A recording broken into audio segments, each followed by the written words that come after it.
നമസ്കാരം പെറ്റ് ലവേഴ്സിലേക്ക് എല്ലാവർക്കും സ്വാഗതം. ഇന്ന് നമ്മുടെ വീഡിയോ എന്ന് പറയുന്നത് ഒരു കോഴി വളർത്തൽ ഫാമിംഗ് ആയിട്ട് നമ്മൾ ബന്ധപ്പെട്ട വീഡിയോ ആണ് നമ്മൾ ചെയ്യുന്നത്.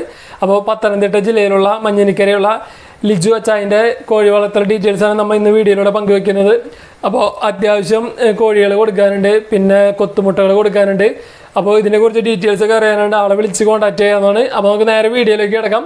അതിനു മുമ്പായിട്ട് നമ്മുടെ ചാനൽ ആദ്യമായിട്ട് കാണുന്നവർ നമ്മുടെ ചാനൽ സബ്സ്ക്രൈബ് ചെയ്ത് നമ്മളൊന്ന് സപ്പോർട്ട് ചെയ്യുക. അപ്പോൾ വീഡിയോ ഇഷ്ടപ്പെട്ടാൽ ലൈക്ക് ചെയ്യാനും നിങ്ങളുടെ നിർദ്ദേശങ്ങൾ കമൻറ്റ് ചെയ്യാനും മറക്കരുത്. അപ്പോൾ നമുക്ക് നേരെ വീഡിയോയിലേക്ക് കിടക്കാം. നമസ്കാരം, എൻ്റെ പേര് ലിജു എന്നാണ്. പത്തനംതിട്ട ജില്ലയിൽ മഞ്ഞനിക്കരയിലാണ് വീട്. മഞ്ഞനിക്കര പള്ളിക്കടുത്താണ് വീട്. ഞാനിവിടെ വളർത്തുന്നതെന്ന് വെച്ച് കഴിഞ്ഞാൽ കുറച്ച് കോഴികളുണ്ട്. നാടൻ കോഴികളുണ്ട്, ഗിനിക്കോഴിയുണ്ട്, പിന്നെ കരിങ്കോഴിയുണ്ട്. പിന്നെന്നുണ്ടെങ്കിൽ നമുക്ക് കരിങ്കോഴി, ഗ്രാമശ്രീ, അസീൽ, പിന്നെ ഫയോമി കുഞ്ഞുങ്ങളാണുള്ളത്. നമ്മൾ മെയിൻലി ഇവിടെ ചെയ്യുന്നതെന്ന് വെച്ച് കഴിഞ്ഞാൽ കൊത്തുമുട്ട കൊടുക്കുക, പിന്നീട് കോഴിക്കുഞ്ഞുങ്ങളെ അടവെച്ച് വിരിച്ചിറക്കുക. അതായത് ഇൻക്യുബേറ്ററല്ല, അടവെച്ച് നാടൻ രീതിയിൽ തന്നെ അത് അടവെച്ച് വിരിച്ചിറങ്ങുന്ന കുഞ്ഞുങ്ങൾ എത്രയാണോ അതിനെയാണ് നമ്മൾ കൊടുക്കുന്നത്. പിന്നീട് നമ്മൾ ചെയ്യുന്നതെന്ന് പറഞ്ഞു കഴിഞ്ഞാൽ ആവശ്യക്കാർക്ക് അനുസരിച്ചാണ് നമ്മൾ കൊടുക്കുന്നത്, അല്ലാതെ നമ്മൾ ബൾക്കായിട്ട് ഇറക്കുന്നില്ല. എല്ലാം ചെറിയ രീതിയിലേ ഉള്ളൂ. കൂടുതലായിട്ട് ബൾക്ക് ഓർഡേഴ്സ് നമുക്ക് വരികയെന്നുണ്ടെങ്കിൽ അതനുസരിച്ച് മുട്ടകൾ അടവെത്തി ഒക്കെ ചെയ്യുന്നുണ്ട്. കുത്തുമുട്ട നമ്മൾ ആവശ്യാനുസരണം പുറത്ത് കൊടുക്കും. നമസ്കാരം, നമ്മുടെ കയ്യിലുള്ള കോഴികൾ നാടൻ കോഴിയുണ്ട്, പിന്നെ കരിങ്കോഴിയുണ്ട്, ഗ്രാമശ്രീയുണ്ട്, പിന്നെ ഫയോമിയുടെ കുഞ്ഞുങ്ങളാണ്, പിന്നെ അസീലിൻ്റെ ഒരു പെയർ. ഞാൻ മെയിൻലി നോക്കുന്നതെന്ന് പറഞ്ഞു കഴിഞ്ഞാൽ നാടൻ കോഴിയാണ്. കാരണം നമ്മുടെ പഴയകാല വീട്ടുമുറ്റത്തെ അടുക്കള മുറ്റത്തെ കോഴികൾ അതിപ്പം വംശനാശം സംഭവിച്ചുകൊണ്ടിരിക്കുകയാണ്. അപ്പം ഇപ്പം ഇതിൻ്റെ മുട്ട, നാടൻ കോഴിയുടെ മുട്ട എന്ന് പറഞ്ഞ് കൊടുക്കുന്നത് പലതും നാടൻ കോഴിയുടെ മുട്ടയല്ല. അപ്പം നമ്മുടെ പൊതുജനങ്ങളിലേക്ക് നമ്മൾ നാടൻ കോഴിയെ, വീട്ടുമുറ്റത്ത് ഒരു കോഴി അല്ല 2 കോഴി നമ്മളുണ്ടെങ്കിൽ നമ്മുടെ അടുക്കള പുറത്തുള്ള വേസ്റ്റുകൾ നമുക്കൊരു പരിധി വരെ ഒഴിവാക്കാം. അത് നമ്മുടെ കോഴികൾക്ക് കൊടുത്തു കഴിയുമ്പം നമുക്ക് അത്യാവശ്യം മുട്ടയും കിട്ടും. പിന്നെ അത്യാവശ്യം നമുക്ക് ഇറച്ചി കഴിക്കണമെന്ന് തോന്നുമ്പോൾ വിഷാംശമില്ലാത്ത നാടൻ കോഴികളെ കഴിക്കാം. പിന്നെ ഈ ഗ്രാമശ്രീ കോഴി നമ്മളെല്ലാ രീതിയിൽ മുട്ട ഉൽപ്പാദനമുള്ള ഒരു കോഴിയാണ്. പിന്നെ കരിങ്കോഴി എന്ന് പറഞ്ഞാൽ ഇപ്പം കിട്ടുന്ന മിക്കവാറുള്ളിടത്തൊക്കെ കരിങ്കോഴിയെ കിട്ടണമെന്നില്ല. ഞാൻ തന്നെ ഒത്തിരി ഇടത്ത് പോയി തിരക്കി കണ്ടുപിടിച്ചിട്ടാണ് നമുക്കിപ്പം കരിങ്കോഴിയെ കിട്ടിയത്. പിന്നെ എനിക്ക് കൂടുതലെന്ന് വെച്ചാൽ ഈ വെറൈറ്റി ആയിട്ടുള്ളതെന്ന് പറഞ്ഞാൽ നമ്മുടെ ഈ കാപ്പിരിക്കോഴി, മുള്ളൻകോഴിയുടെ പുള്ളിക്കോഴിയാണ് എനിക്ക് കൂടുതലും ഉള്ളത്. അപ്പോൾ അതിൻ്റെ കുഞ്ഞുങ്ങൾ കൊടുക്കുക, അതിൻ്റെ വെറൈറ്റികൾ, അത് പുള്ളിക്കാപ്പിരികൾ കൊടുക്കുക. നമ്മുടെ പണ്ടൊക്കെ പുള്ളിപ്പൂവൻ എന്ന് പറഞ്ഞ് ഭയങ്കര വെറൈറ്റി ആയിരുന്നു. അപ്പോൾ അതുപോലെ ഇനിയിപ്പോഴത്തെ ഒരു ട്രെൻഡാണ് പുള്ളിക്കാപ്പിരികൾ, നാടൻ പുള്ളിക്കാപ്പിരികൾ, അടയിരിക്കുന്നത്. ഈ നാടൻ കോഴി എന്ന് പറഞ്ഞാൽ ശരിക്കും പറഞ്ഞാൽ നമ്മുടെ അടയിരിക്കുന്ന കോഴികൾക്കാണ് തനി നാടൻ കോഴി എന്ന് പറയുന്നത്. ഇപ്പം പൊതുവേ എല്ലായിടത്തും നാടൻ കോഴി എന്ന് പറഞ്ഞാൽ അഴിച്ചു വിട്ട് വളർത്തുന്ന കോഴി എല്ലാം നാടൻ കോഴിയാണെന്ന് പറഞ്ഞാണ് ഇപ്പം പൊതുവേ ഉള്ളൊരു പ്രചാരം. അത് തെറ്റാണ്. നാടൻ കോഴി എന്ന് പറയുന്നത് ശരിക്കും അടയിരിക്കുന്ന കോഴികളാണ് നാടൻ കോഴി. ഇപ്പം നമ്മുടെ പഴയകാല നാടൻ കോഴി, അതാണ് ശരിക്കുള്ള കാര്യം. ഇതിപ്പോൾ നമ്മൾ കാണുന്ന കോഴി കുഞ്ഞുങ്ങളൊക്കെ നാടൻ്റെയാണ് കൊടുക്കാനുള്ളത്. ഇതൊക്കെ പുള്ളിക്കോഴികളുണ്ട് ഇതിൽ.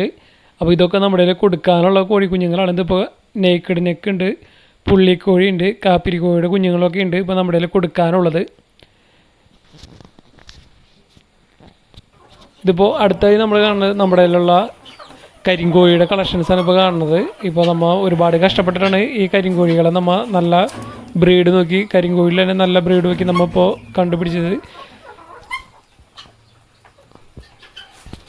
ഇതിപ്പോൾ ഇവരുടെ എഗ്ഗ് നമ്മുടെ കയ്യിൽ ഇപ്പോൾ കൊത്തുമുട്ടകൾ നമ്മുടെ കയ്യിൽ ഇപ്പോൾ കൊടുക്കാനുണ്ട്. കുഞ്ഞുങ്ങൾ ആയി വരണുള്ളൂ, കരിങ്കോഴി കുഞ്ഞുങ്ങൾക്ക് ആയി വരണുള്ളൂ ഇപ്പോൾ കൊടുക്കാനായിട്ട്. കൊത്തുമുട്ടകൾ ഇപ്പോൾ നമ്മുടെ കയ്യിൽ കൊടുക്കാനുണ്ട്. ഇതിപ്പോൾ അടുത്ത് വരുന്നത് നമ്മുടെ കയ്യിൽ വരുന്നത് ഗ്രാമശ്രീയാണ്. ഗ്രാമശ്രീയുടെ കൊത്തുമുട്ടയും മുട്ടകളും കൊടുക്കാനുണ്ട്. ഇതിപ്പോൾ നന്നായിട്ട് മുട്ട കിട്ടുന്ന ഒരു കോഴിയാണ് ഗ്രാമശ്രീ.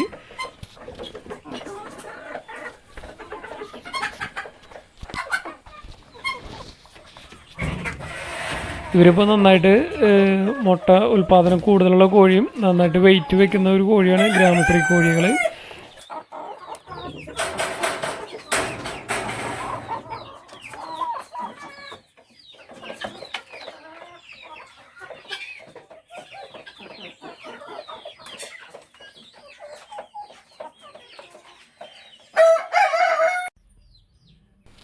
ഇതിപ്പോൾ അടുത്ത് വരെ നമ്മുടെ നമ്മൾ കൊത്തുകോഴി എന്ന് പറയും, അസീലിന് അത് നമ്മുടെ കയ്യിൽ ഒരു ജോഡി ഉണ്ട്. ഇപ്പോൾ ഇനിയിപ്പോൾ കൊത്തുമുട്ട ഇപ്പോൾ നമ്മുടെ കയ്യിൽ കൊടുക്കാനുണ്ട്.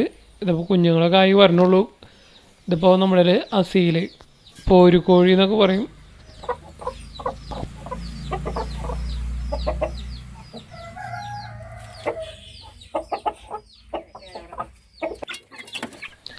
ഇത് അടുത്ത് വരുന്നത് നമ്മുടെ കയ്യിൽ കൊടുക്കാനുള്ളതാണ് ഫയോമിയുടെ കുഞ്ഞുങ്ങൾ. സിൽവർ ഫയോമിയുണ്ട്, ഗോൾഡൻ കളറുണ്ട്, 2 തരത്തിലുള്ള ഫയോമികളുണ്ട് ഇപ്പോൾ നമ്മുടെ കയ്യിൽ കൊടുക്കാനായിട്ടുള്ളത്. ഇതിപ്പോൾ ഏകദേശം ഒരു 2 മാസമൊക്കെ ആയ കുഞ്ഞുങ്ങളാണ് ഇപ്പോൾ നമ്മുടെ കയ്യിൽ കൊടുക്കാനുള്ളത്. ഇതിപ്പോൾ നാടൻ കാപ്പിരി കോഴിയുടെ കുഞ്ഞുങ്ങളാണ് ഇതിപ്പോൾ ഇറങ്ങിയത്. ഇത് നമ്മുടെ കയ്യിലുള്ളൊരു പെടയാണ്, നല്ല കാപ്പിരി നാടൻ ഇനത്തിൽപ്പെടുന്ന കാപ്പിരി കോഴിയാണിത്. നന്നായിട്ട് കുഞ്ഞുങ്ങളെ നോക്കണ ഒരു കോഴിയാണ്. നമ്മളിവിടെ കോഴികളെ കൊത്തിച്ചേർക്കുന്നത് നാടൻ കോഴികൾക്ക് മുട്ട വെച്ചിട്ടാണ് നമ്മളിവിടെ കുഞ്ഞുങ്ങൾ ഇറക്കുന്നത്. ഇതാണ് നമ്മളിപ്പോൾ വെച്ചേക്കണത്, ഒരു നാടൻ കോഴിയെ പൊരുന്തിക്ക് വെച്ചേക്കണത്. നമ്മൾ ഇൻക്യുബേറ്റർ ഉപയോഗിക്കുന്നില്ല, നമ്മൾ കോഴികളെ തന്നെ അവർ വെച്ച് കുഞ്ഞുങ്ങൾ വിരിച്ചിറക്കണ പരിപാടിയാണ് നമ്മളിവിടെ ചെയ്യുന്നത്. ഇനി ഞാൻ ഫുഡ് കൊടുക്കുന്ന രീതിയാണ്. ഇത് ഗോതമ്പാണ്, ഞാൻ ഗോതമ്പ് കൊടുക്കുന്നുണ്ട്. അതുപോലെ തന്നെ കൊച്ചു കോഴികൾക്ക് നമ്മൾ സ്റ്റാർട്ടർ കൊടുക്കുന്നുണ്ട്. പിന്നെ വലിയ കോഴികൾക്ക് ലെയർ പെല്ലറ്റാണ് കൊടുക്കുന്നത്. പെല്ലറ്റ് കൊടുക്കുമ്പോൾ നമുക്ക് വേസ്റ്റ് ആവത്തില്ല, അതുകൊണ്ടാണ് പെല്ലറ്റ് കൊടുക്കുന്നത്. ഞാൻ കൊടുക്കുന്നതെന്ന് വെച്ച് കഴിഞ്ഞാൽ SKMൻ്റെ പെല്ലറ്റാണ് കൊടുക്കുന്നത്. അതുപോലെ തന്നെ വീണ്ടും വന്നിരിക്കുന്നത് നമ്മൾ ഗോതമ്പ് കൊടുക്കുന്നത് ഡയറക്റ്റ് ഇങ്ങനെ കൊടുത്തു കഴിഞ്ഞാൽ നമുക്ക് ഫുഡിൻ്റെ ചിലവ് കൂടുതലാണ്. വാഹനം കൊടുക്കുന്ന കോഴികൾക്ക് നമ്മൾ ഫുഡ് കൊടുക്കുമ്പോൾ അത് കണ്ടവാനും നമുക്ക് ചിലവുകൾ കൂടാൻ ചാൻസ് ഉണ്ട്. അപ്പോൾ അതുകൊണ്ടുള്ള എളുപ്പമാണെന്ന് വെച്ചാൽ നമ്മൾ കോഴികൾക്ക് എത്രയാണോ ഫുഡ് കൊടുക്കുന്നത്, ഇപ്പോൾ 1 കിലോ തീറ്റയാണ് ഒരു നേരം നമ്മൾ കൊടുക്കണമെന്നുണ്ടെങ്കിൽ അത് നമ്മൾ എന്ത് വെച്ചാൽ ഒരു 1/2 കിലോ അല്ലെ 750 ഗ്രാം നമ്മൾ തീറ്റ എടുത്തിട്ട് വെള്ളത്തിലിട്ട് കഴിഞ്ഞ് ഇപ്പോൾ ഇന്ന് രാവിലെ ഇട്ട് കഴിഞ്ഞാൽ പിറ്റേ ദിവസം രാവിലെ ആ തീറ്റ കൊടുക്കാൻ സമയമാകുമ്പോഴത്തേന് ഇത് കുതിർന്ന് മുളയ്ക്കാൻ തുടങ്ങും. ഇരട്ടി നമുക്കായിട്ട് കിട്ടും. അതായത് നമുക്ക് നല്ല രീതിയിൽ നമുക്ക് തീറ്റ കിട്ടും. നല്ല രീതിയിൽ അത് വെള്ളം കയറിയിട്ട് പെട്ടെന്ന് ദഹനത്തിനും അതിൻ്റെ ഡൈജഷനും കാര്യങ്ങളും നല്ല രീതിയിൽ നടക്കും. അപ്പോൾ അതുകൊണ്ട് ഈ കുതിർത്ത് കൊടുക്കുന്നതാണ് ഏറ്റവും നല്ലത്. അതുകൊണ്ട് നമുക്ക് നല്ല രീതിയിൽ റിസൾട്ട് കിട്ടും. നമുക്ക് തിരിച്ചെലവ് ഒരു പരിധി വരെ നമുക്ക് കുറയ്ക്കാൻ സാധിക്കും. ഇതുപോലൊരു ബക്കറ്റിലിട്ട് വെച്ചാൽ മതി, വെള്ളം ഒഴിച്ചിട്ട്. എന്നിട്ട് ഈ വെള്ളം ഊറ്റി കളഞ്ഞിട്ട് ഇത് കോഴികൾക്ക് ഡയറക്റ്റ് കൊടുത്താൽ മതി. നമ്മൾ ഈ തീറ്റയിൽ ചെയ്യുന്ന ഇതാണ്. നമ്മൾ കോഴികൾക്ക് തീറ്റ ചെലവിൽ നമുക്ക് ചെയ്യാൻ പറ്റുന്നൊരു കാര്യമുണ്ട്, ഇലകൾ കൊടുക്കണം. ഇലകളെന്ന് വെച്ചാൽ ഇത് നമ്മുടെ ഈ ഒരു പയറില എന്ന് പറയും. നമ്മുടെ റബ്ബർ തോട്ടത്തിലൊക്കെ സുലഭമായിട്ട് കാണുന്ന ഒരു തരം ഇലയാണ് ഈ പയറില. ഇത് നമ്മൾ ഇങ്ങനെ പിച്ചെടുത്തിട്ട് കോഴികൾക്കെല്ലാം നമുക്ക് വൃത്തിയായിട്ട് കൊടുക്കാൻ പറ്റുന്ന ഒരു നല്ല രീതിയിൽ നമുക്ക് ഒരു തീറ്റ ചെലവ് കുറയ്ക്കുന്നതിൽ, അതായത് പൂർണ്ണമായിട്ടും തീറ്റ ചെലവല്ല, നമുക്കൊരു ജസ്റ്റ് ഒരു സ്നാക്സ് പോലെ കോഴികൾക്ക് കൊടുക്കാൻ പറ്റിയ നല്ലൊരു ഇലയാണ്. അതായത് കൊടുക്കുന്നത് കൊണ്ട് മറ്റ് പ്രശ്നങ്ങളോ കാര്യങ്ങളോ ഒന്നുമില്ല. നല്ല കാൽസ്യവും കാര്യങ്ങളും കണ്ടൻറ്റൊക്കെ ഉണ്ടെന്നാണ് പൊതുവെ പറയപ്പെടുന്നത്. അപ്പം നമുക്കതിൻ്റെ നല്ല കിളുന്ന ഇലകളാണ് കോഴികൾക്ക് കൂടുതലും ഇഷ്ടം. ഈ കട്ടിയുള്ള ഇലകളൊക്കെ എന്ന് പറഞ്ഞു കഴിയുമ്പോൾ അത് നമുക്ക് പ്രായമായ കോഴികൾക്കൊക്കെ കൊടുത്തു കഴിഞ്ഞാൽ അതുങ്ങൾക്ക് ഇഷ്ടമായിരിക്കും. ചെറിയ കോഴികൾക്ക് പൊതുവെ കിളുന്ന ഇലയാണ് താല്പര്യം. അതുപോലെ തന്നെ നമുക്ക് കൊടുക്കാൻ പറ്റിയ ഇലയാണ് പനിക്കൂർക്കയുടെ ഇല, തുളസി ഇല. ഈ പനിക്കൂർക്കയ്ക്ക് പനിത്തോമര എന്നൊക്കെ പല സ്ഥലങ്ങളിലും പറയാറുണ്ട്. ഇത് നമുക്ക് വെള്ളത്തിൽ ഞെരടിയിട്ട് കോഴിക്ക് കൊടുത്തു കഴിഞ്ഞാൽ പനിയിൽ നിന്ന് നമുക്ക് ഇപ്പോഴത്തെ കാലാവസ്ഥയിൽ ഒരു പരിധി വരെ നമുക്ക് മാറ്റാൻ സാധിക്കും.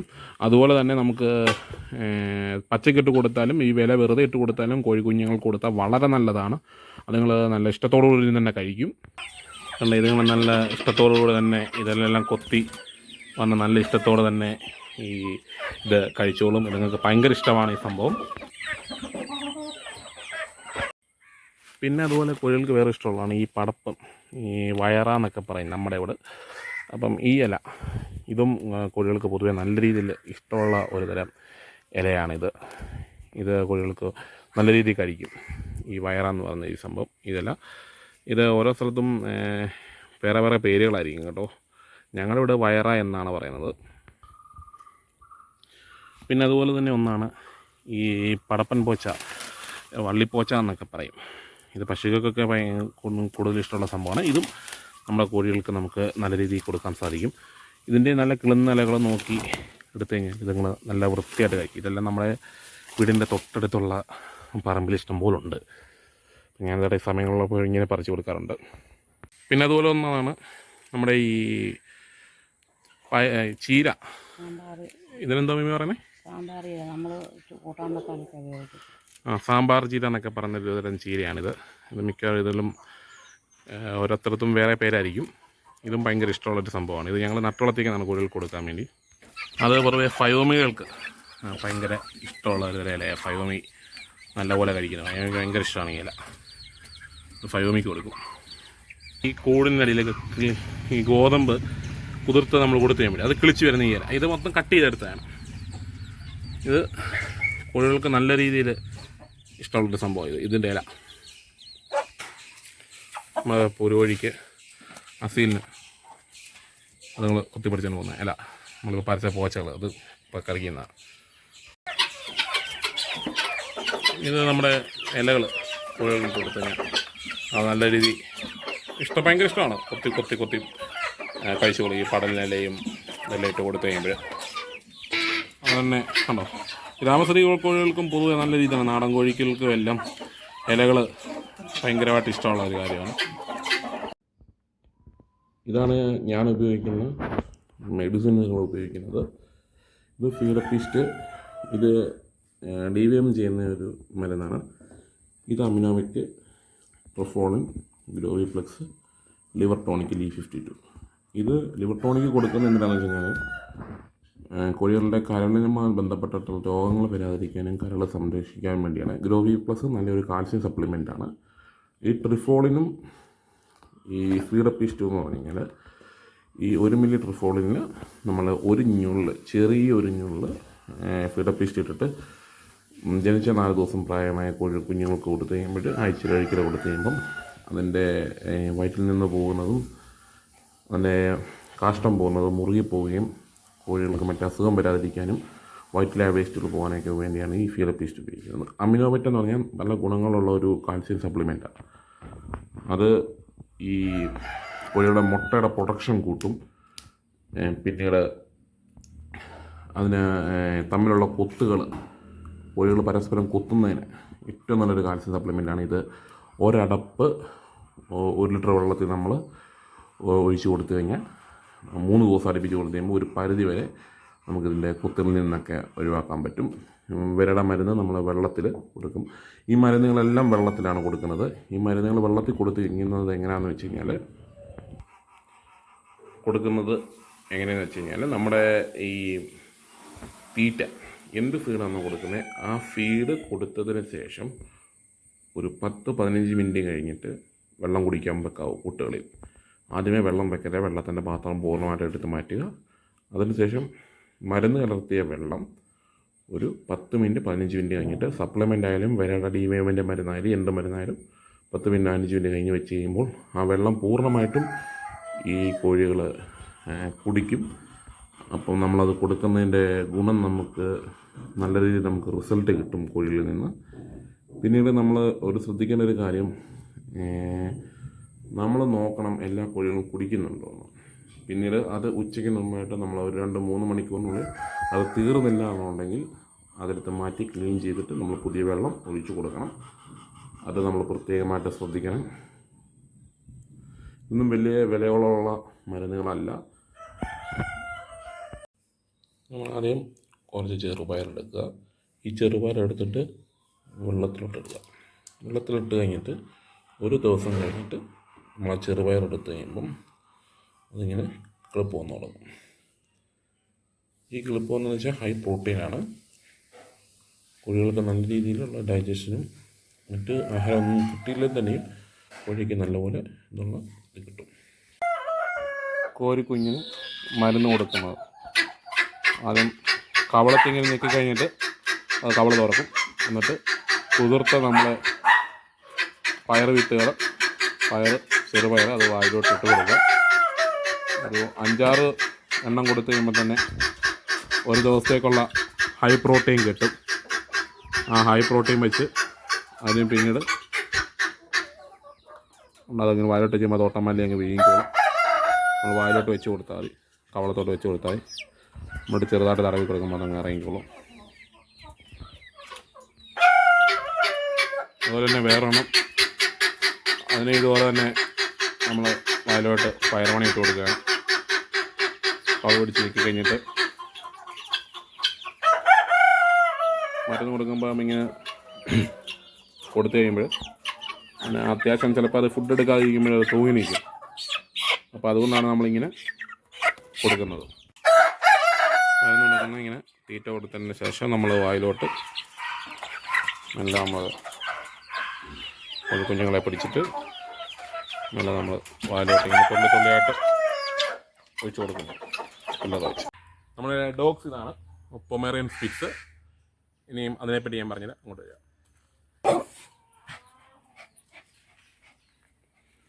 ഇത് പൊമേറിയൻ സ്പിറ്റ്സിൻ്റെ മെയിലാണിത്.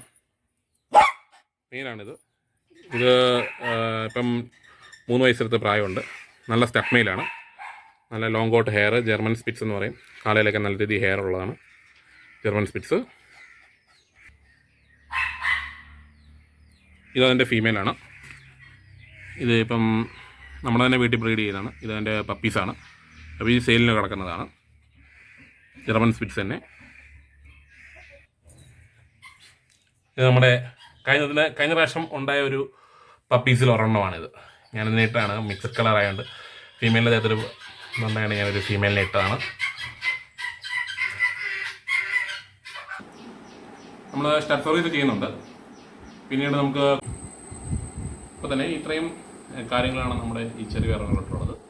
അതുപോലെ തന്നെ നമ്മൾ ഇവിടെ കൊടുക്കുന്ന സാധനങ്ങൾ കോഴിക്കുഞ്ഞുങ്ങളെ കൊടുക്കുന്നുണ്ട്, പൊത്തുമുട്ട കൊടുക്കുന്നുണ്ട്. കോഴിക്കുഞ്ഞുങ്ങളുടെ ഡെലിവറി സൗകര്യം നമ്മളിവിടെ ഉണ്ട്, ഡെലിവറി ചെയ്യുന്നുണ്ട്, കൊറിയറാണ് ചെയ്യുന്നത്. അതുപോലെ തന്നെ കൊത്തുമുട്ട കൊറിയർ ചെയ്യത്തില്ല, അത് വന്നെടുക്കണം. കൊത്തുമുട്ട കൊറിയർ ചെയ്ത് കഴിഞ്ഞാൽ അതിന് നിങ്ങൾക്ക് പ്രയോജനം കിട്ടുകയില്ല. അത് കുലുങ്ങിയും കാര്യങ്ങളും അവരുടെ ഡെലിവറി ചെയ്യുന്നത് എങ്ങനെ നമുക്ക് പറയാനൊക്കത്തില്ല. അതുകൊണ്ട് നമ്മൾ ഡെലിവറി അങ്ങനെ ചെയ്തിട്ടില്ല കൊത്തുമുട്ട. അതിന് കോഴിക്കുഞ്ഞുങ്ങളെ ബുക്കിംഗ് അനുസരിച്ച് കൊടുക്കുന്നുണ്ട്. ഇൻക്യുബേറ്റർ വെച്ചുള്ള കുഞ്ഞുങ്ങളല്ല, നാടൻ രീതിയിൽ തന്നെ അട വെച്ച് വിരിച്ചിറക്കിയ കുഞ്ഞുങ്ങളെയാണ് കൊടുക്കുന്നത്. അത് ഡേ ഓൾഡ് തൊട്ട് തന്നെ കൊടുക്കും. അതുപോലെ തന്നെ എനിക്ക് വേറൊരു കാര്യം പറയാനുള്ളത്, പുതിയതായിട്ട് കടന്നു വരുന്ന ആൾക്കാരോടുള്ള ഒരു കാര്യമാണ്. നിങ്ങൾ പുതിയതായിട്ട് കടന്നു വരുമ്പോൾ നിങ്ങൾ ആദ്യം തന്നെ ഒരുപാട് കോഴികളെ വാങ്ങിച്ച് വളർത്താതെ കുറച്ച് കോഴി ഒരു 8-10 കോഴി വാങ്ങിച്ച് വളർത്തി അതിനെപ്പറ്റി മനസ്സിലാക്കി അതിൻ്റെ അസുഖങ്ങളും രീതികളും എല്ലാം നിങ്ങൾ മനസ്സിലാക്കിയതിന് ശേഷം അടവെക്കുക. അടവല്ല ഇൻക്യുബേറ്റർ ആണെന്നുണ്ടെങ്കിൽ ഇൻക്യുബേറ്റർ യൂസ് ചെയ്ത് അതിനെപ്പറ്റി ഒന്നും അറിഞ്ഞതിന് ശേഷം മാത്രം, കൂടുതലായിട്ട് പഠിച്ചതിന് ശേഷം മാത്രമേ ഇതിലോട്ട് കൂടുതലായിട്ട് ഇറങ്ങാൻ പാടുള്ളൂ. അതുപോലെ തന്നെ നമ്മുടെ കോഴികളെ പറ്റി എന്തെങ്കിലും നിങ്ങൾക്ക് അറിവുകളോ കാര്യങ്ങളോ ആവശ്യമായിട്ടുണ്ടെന്നുണ്ടെങ്കിലും എന്നെ കോൺടാക്റ്റ് ചെയ്യാം. എൻ്റെ കോഴികൾ അതുപോലെ തന്നെ നായകളെ എന്തെങ്കിലും നിങ്ങൾക്ക് ആവശ്യമായിട്ടുള്ള സാധനങ്ങൾ എൻ്റെ താഴെ നമ്പർ ഡിസ്ക്രിപ്ഷൻ ബോക്സിൽ കൊടുത്തേക്കാം. എന്നെ കോൺടാക്ട് ചെയ്യാനുള്ള നമ്പർ ഇതിന് താഴെയുണ്ട്. ഞാൻ ഈ പറഞ്ഞ അറിവുകൾ നിങ്ങൾക്ക് ഏതെങ്കിലും രീതിയിൽ ഉപകാരപ്പെടട്ടെ എന്ന് പറഞ്ഞുകൊണ്ട് നിർത്തുന്നു.